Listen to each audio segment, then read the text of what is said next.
আসসালামু আলাইকুম রহমতুল্লাহ। কথায় আছে, হাতি ঘোড়া গেল তল, মশা বলে কত জল। বাংলাদেশ আর ভারত যুদ্ধ হলে ভারত বলে বাংলাদেশের সাথে পারবো না।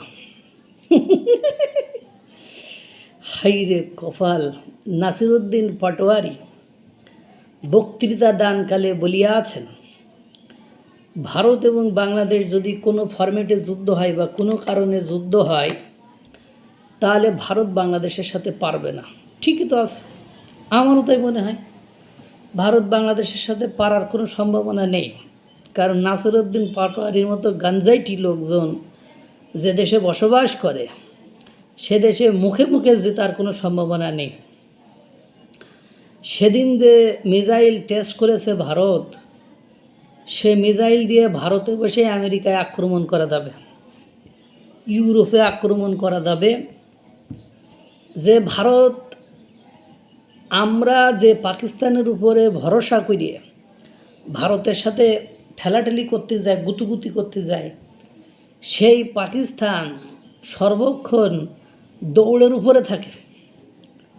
সে দৌড়ানি কাহারে কয়, কত প্রকার এবং কী সেটা বলে শেষ করা যাবে না। সেই পাকিস্তান সবসময় থাকে দৌড়ের উপরে। এই দৌড়ের উপর পাকিস্তান সেই অপারেশন সিঁদুর থেকে শুরু করে বিভিন্ন ফরম্যাটে আজ পর্যন্ত বলেন যে জঙ্গি হামলা করে অতর্কিতভাবে কারোর উপর হামলা করা ছাড়া সম্মুখ সমরে যে ভারতের সাথে কোনো একটা যুদ্ধ জিতেছে আজ পর্যন্ত আপনারা দেখেন নাই। আসিন মনের ভুলেও এওকালে কেন পরকালেও আপনার ভারতের সাথে যুদ্ধে জড়াবে না। যদিও বলে ৮০-৮০, কারণ সেটা স্বাধীনতা যুদ্ধের সময় ৮০-৮০ ছিল। মার্কিন যুক্তরাষ্ট্র ভারতের সাথে কোনো ফরম্যাটে যুদ্ধে জড়ানো তো দূরের কথা, ধারে কাছেও পাইব না। বড় জোর ওর সাথে যারা লাগবে তাদেরকে ঝাড়ি ঝুড়ি মেরে কয়ে লাগিস নিয়ে আমি বলে কিছু বলতে পারবো না। ওই যে অপারেশন সিঁদুরের সময় পাকিস্তান হাত পা ধরে, ভাই বন্ধ করে দে, নাহলে আমাকে তো খেয়ে জানে শেষ করে দিলে, আমরা তো খেয়ে হয়ে গেলাম, এরকম অবস্থা। দুর্ভাগ্য হলো সত্য যে পড়াশোনা কম থাকলে মার্কেটিংয়ের স্টুডেন্ট তো মানে কথা ওই যে মার্কেটিংয়ের স্টুডেন্টের মূল থিওরি থাকে গাল বাজা, মুখ বাজা, মানে যতটা বকতে পারবি, যতটা ঘেউ করতে পারবি ততটা লাভ।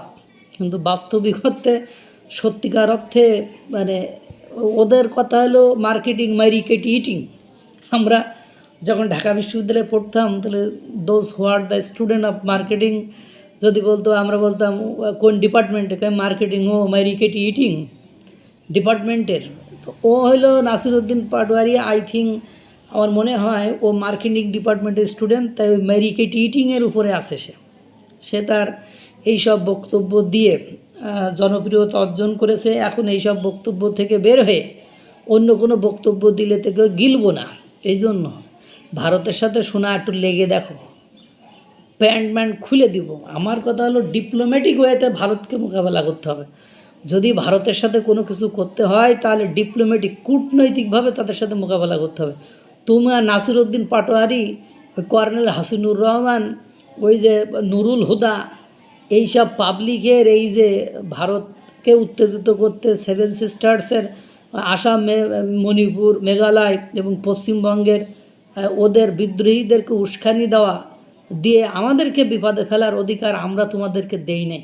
দয়া করে মুখ বন্ধ রাখো, হয় পজিটিভ কোনো কিছু করে স্টাডি করে সরকারকে চাপচুপ দিয়ে ডিপ্লোম্যাটিক ওয়েতে কোনো কিছু করতে পারলে করো, আদারওয়াইজ এইরকম বক্তব্য আর ডেলিভারি দিও না। আল্লাহ তাআলা সকল, তাহলে তোমার সাথে আমাকেও দেখা যায় প্যান্ট জামা খুলে লয়ে গেছে। আল্লাহ তাআলা সকলকে ভালো রাখুক, সুস্থ রাখুক। আসসালামু আলাইকুম ওয়া রাহমাতুল্লাহ।